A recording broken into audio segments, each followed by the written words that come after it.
All right, high rollers, our guest today is Mike GoLeafsGoEh Leah. And if you don't already know, he's one of the best poker players on the planet, a crusher both online and live. Mike, really appreciate this, man. Thanks for joining us. No problem. Just doing the final preparations for WSOP. Well, I want to talk about that. I mean, your travel day is tomorrow, I understand. You're heading down to Vegas and the Rio. I can only imagine that the next month and a half will be a grueling daily grind for you of just nonstop poker. How do you prepare for something like that?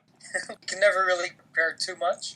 So just all kinds of things, mental, physical, and then financial. Just kind of getting all your ducks in a row, getting everything organized, figuring out your schedule, what you're investing, and so on and so forth, and then trying to get mentally ready and try to get physically prepared for the long grind of 40 plus days in a row. I guess those two go hand in hand, mentally and physically, right? You got to have the body in shape because those are long days. Yes. I'm feeling pretty good. I didn't quite accomplish what I would have liked to physically going into the summer, but I'm ahead of most, just not quite where I would like to be. How many events are you planning to play? And I guess, do you feel comfortable putting all that money on the line? What if you don't do well? Well, then I'll be reassessing at the end of the summer. But no, I'm pretty comfortable and confident that the results will be there as long as I put in the work and the time. I've proven to myself that I'm going to be successful more often than not, so I feel pretty good about that going in.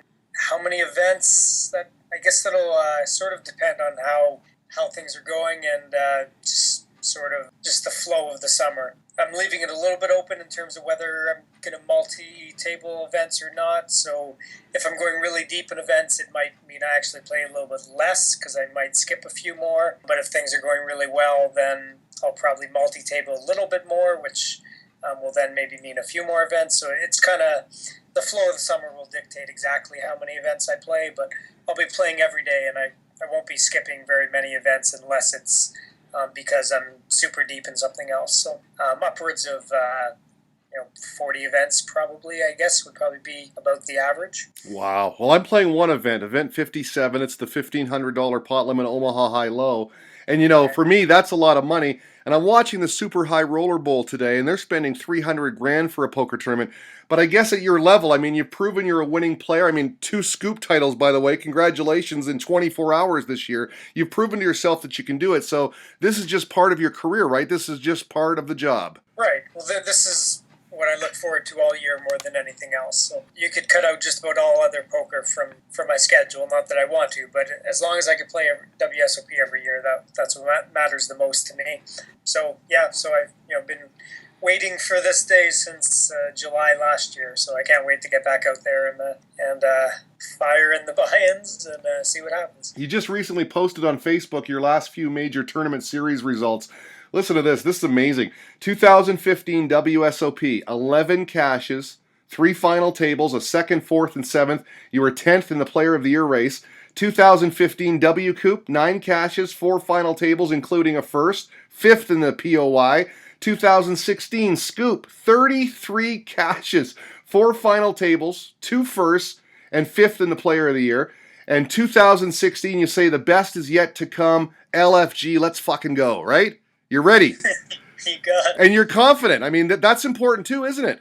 For sure. Well, during the course of the summer, there's going to be so many ups and downs. So having that self-confidence and belief is going to be important for some of the bad days. And, maybe take a bad beat here or there or make a big mistake somewhere along the line. But, the overall confidence will still be there, and knowing that, whatever event I play next, I'm going to have a good chance to go deep and going to give it my all to win, because that's the goal, and that's what I'm heading down there for. Do you envision yourself playing these big buy-ins, like the $300,000 events, at some point in the future?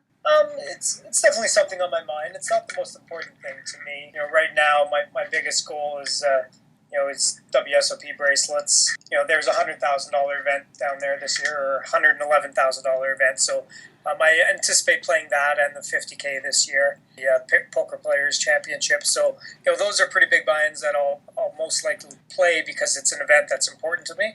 Just firing off endless high rollers doesn't mean that much to me at this point, just because the event itself really isn't significant. This event is a little bit cooler than most, and it's probably something I would like to play down the road if they continue to have like sort of special high roller events. But it's not the most important thing to me right now, which is why I'm not too focused about it or worried about it. I was going to ask you about the changes at the WSOP this year. You have to prepare. There are changes. More people will be making the money. Earlier start times, I believe. Level changes. Is that something that a guy at your level pays attention to? Something you study, thinking there might be an edge somewhere? Yes and no. I don't think any of the changes are going to be that significant that you really have to prepare for them. But I have, mentally, kind of gone through what the differences are going to be. Paying a higher percentage of the field, I think that's positive for most reasons. And I think, the biggest change that'll have for me, one of my goals this summer is to shatter the all-time cash record for the summer. And I expect that to be actually fairly easy, being that they're paying a higher percentage. So I expect to cash, probably upwards of 15 plus times this summer. Wow. So, one of my first goals. And I guess one thing that goes along with that is because of the slight structure tweak, trying to get like most of the lower buy-in prelims into the money on day one. That's another thing that will help that, because we're playing a little bit deeper into the field and getting into the money a little bit quicker. That's another thing that'll probably help me shatter that record and cash more times, just because it won't take quite as long and I won't have to miss as many other events, because we'll be getting deeper into the events quicker. The earlier start times, the amount, like the hours of the day are the same in terms of how long I'm there for. And so, whether it starts at 11 a.m., 10 a.m. or 2 p.m. really doesn't make a big difference, because there's still the same amount of time in between events and you're still playing about the same amount of hours per day. So it really doesn't change my day that much, other than possibly it may make it a little bit tougher to get to the gym in the morning, just because we are starting a little bit earlier. So if I don't go to bed earlier, then it may change that kind of aspect a little bit. But I don't anticipate any big changes there. See, I find that surprising that you'd have time to keep up with the physical regimen. Yeah, I have failed miserably at that most years, but going into the summer, it's still, it's still something I would like to do. If I have the time, I'll try to get there, and we'll just, see what happens. Some days it may work, some days it might not, but it's definitely something, on the checklist of things I would like to do during the day if time and energy permit. I knew you were coming on, so I like to go and check the websites to see how you're doing, and we've had you on a couple of times. The last time was just after your bracelet victory. But you have really upped your career earnings by a couple of million since the last time we speak. I mean, what do you attribute your poker success to besides hard work, or is it just that, plain and simple hard work? I've actually probably played quite a bit less the last couple of years than years previous, because I've had some success and I may be able to be a little bit more picky about what I play, and try to balance life a little bit better and take lots of time off and vacations and stuff. So, but when I play, I work harder than most during the time that I'm playing. Like during a series like Scoop or WSOP, there'll be pretty much zero time, dedicated to anything other than poker and sleep and eating and whatever. But in terms of what I contribute my success to the most, I think it's just competitiveness and goals, and just wanting to achieve success more than most people, I guess, and wanting to win and wanting to succeed at what I'm doing. And in terms of the big increase of my earnings, I guess, just winning the right tournaments. I've definitely had a more successful last couple of years than maybe years previous, but the tournaments that I've won or that I've gone really deep in, some of them have just been happen to be really good ones to do that in. Getting second in an event that paid $1 million, and second in an event that paid like $700,000, and winning one that was over $500,000. So it's hard to do that. There's not that many tournaments that pay that much. So I'm sort of fortunate in that having good timing, doing really well in some important events that actually paid a lot as well. One who wins WSOP main event or gets second in that is going to have such a huge increase on their lifetime earnings, just because they're picking the right event to make a run in. So that's some of it, just the variance of what event you actually you win. Well, I'm a big fan of yours, and I certainly sense more big cashes coming for you in the future. I always wonder what it's like when you win more than $1 million. I mean, how does that even work? Going to the cashier's cage? I mean, that's a good problem to have. Yeah, that's a good one to have. That tournament specifically had actually sold off quite a few pieces, so it was a fun celebratory thing in terms of where there was a bunch of us that did pretty well in that tournament. But yeah, going to the cashiers and splitting up the money and getting big bricks of cash and some checks and different things. It's always a fun thing to do. I really sense that you're focused, and I know a lot of players go down to Vegas with big dreams.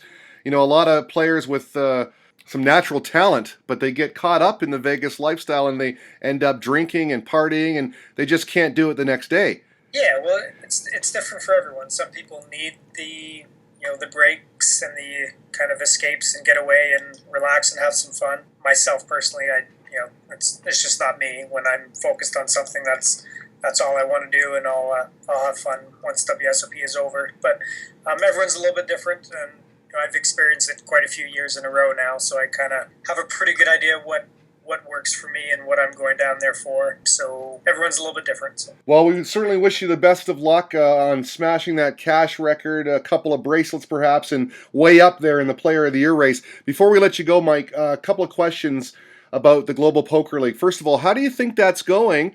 And how did you feel being selected by Paris? I mean, obviously it's a thrill to be selected by any team, but Canada's got a team, right?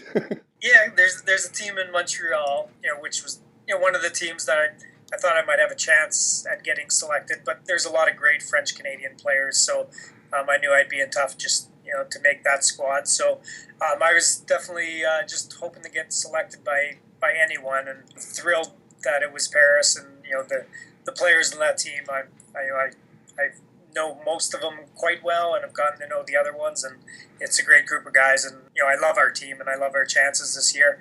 It's gone I think better than most people expected. Growing pains are normal, so there's been some things that are kind of a work in progress, but first couple months went pretty good. Our team got off to a really hot start. We struggled a little bit the last few weeks, so we're not going into the summer series as high in the standings as maybe we'd like, but we're still in good shape, and we're in position to make the playoffs, which is the number one goal. So so far so good, and probably play a few matches here during the summer and try to improve our position in the standings. And I think the league's off to a great start, and I think it has a really good chance at longevity. Mike GoLeafsGoEh Leah, thank you so much for your time. We're going to send some High Roller Radio mojo. I'm a big fan, man. Thanks a lot. No problem. Anytime. We'll talk to you maybe after the next bracelet. Absolutely.